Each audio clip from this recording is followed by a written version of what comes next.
বাংলাদেশের মাটিতে যদি দুইটা আদর্শ পরিবার আপনি খুঁজতে চান, তাহলে একটা আদর্শ পরিবার আপনাকে নমুনা স্বরূপ পেশ করতে পারি, শেখ আব্দুর রাজ্জাক বিন ইউসুফ সাহেবের পরিবার। কেমন পরিবার দেখবেন আপনি? শেখ আব্দুর রাজ্জাক বিন ইউসুফ সাহেবের পরিবার। আব্দুর রাজ্জাক বিন ইউসুফ, আপনাকে যদি প্রশ্ন করি যে বাংলাদেশের মাটিতে শিরিক বিদাতের বিরুদ্ধে বলিষ্ঠ কণ্ঠস্বর বক্তব্য দেয় কে, বা এরকম একটা আলেমের নাম বলেন, কার নামটা প্রথম চলে আসবে? শেখ আব্দুর রাজ্জাক বিন ইউসুফ সাহেবের নামটা অনায়াসেই চলে আসবে। আর এটা সারা বাংলাদেশের মানুষ নয়, বাংলা ভাষাভাষী পৃথিবীতে যত মানুষ থাকে, বাংলাদেশের মানুষ থেকে ইন্ডিয়া ওনার বক্তব্য বেশি। জানেন এটা আপনারা? আমাকে সময়ে সময়ে নখ দিয়ে ইন্ডিয়ার কিছু মানুষ জানেন কি বলে?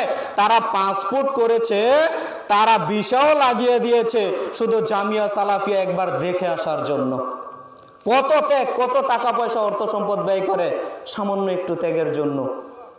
অন্তরে ভালোবাসা আছে। অতএব সম্মানিত দ্বীনী মুসলিম ভাই বোন, আপনাকে আমি যেটা বুঝাতে চাইলাম যে আদর্শিক পরিবার যদি দেখতে চান তো শাইখের পরিবারটা দেখেন। একেবারে আব্দুল্লাহ ভাই, আব্দুর রহমান ভাই, আব্দুর রহিম ভাই, তিনটা ছেলে পৃথিবীর সেরা সেরা বিশ্ববিদ্যালয়ে লেখাপড়া করে। আল্লাহু আকবার।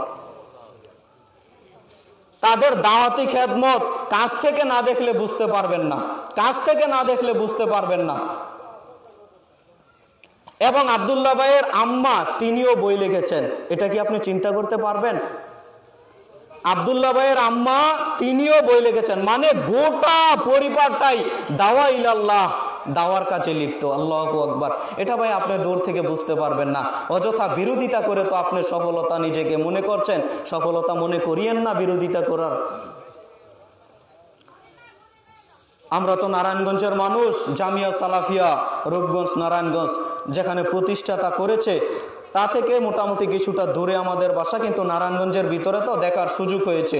তো প্রথমের অবস্থা 2013 সালে যখন করেছে, প্রথমের পরিস্থিতিটা তো আপনাকে বলে বুঝাতে পারবো না। মানে শুধু কি বলবো, বাঁশের জার আছে না, বাঁশের জার বুঝেন? শুধু বাঁশের জার আর বাঁশের জার, ওইখানে প্রতিষ্ঠান করা যায় এই হিম্মত কেউ দেখাবে না। আর এখন আপনি নগদ বাস্তব গিয়ে দেখে আসেন, একেবারে প্রতিষ্ঠান তো করেছে, বিরাট মাঠ তো আছে, সামনে একেবারে বিরাট নলা, খালি মাঠ আছে না, খালি মাঠ, একেবারে পানিয়ে ভরপুর থাকতো। আপনারা এটা কি বলেন? বিল। এই বিলের এক অংশ কিনে নিয়েছে। আল্লাহু আকবার। আপনি যে পায়ে হেঁটে যাওয়া শুরু করেন 10-15 মিনিটে শেষ করতে পারবেন না। আল্লাহু আকবার। এত খেদমত নিচ্ছেন। তো যাই হোক সম্মানিত দ্বীনী মুসলিম ভাই বোন, তাদের জন্য দোয়া করবেন। তারা অনেক খেদমত করছে। আল্লাহ তাআলা যেন তাদেরকে হায়াতে বারাকাত দান করেন। সবাই দোয়া করি, আল্লাহুম্মা আমিন।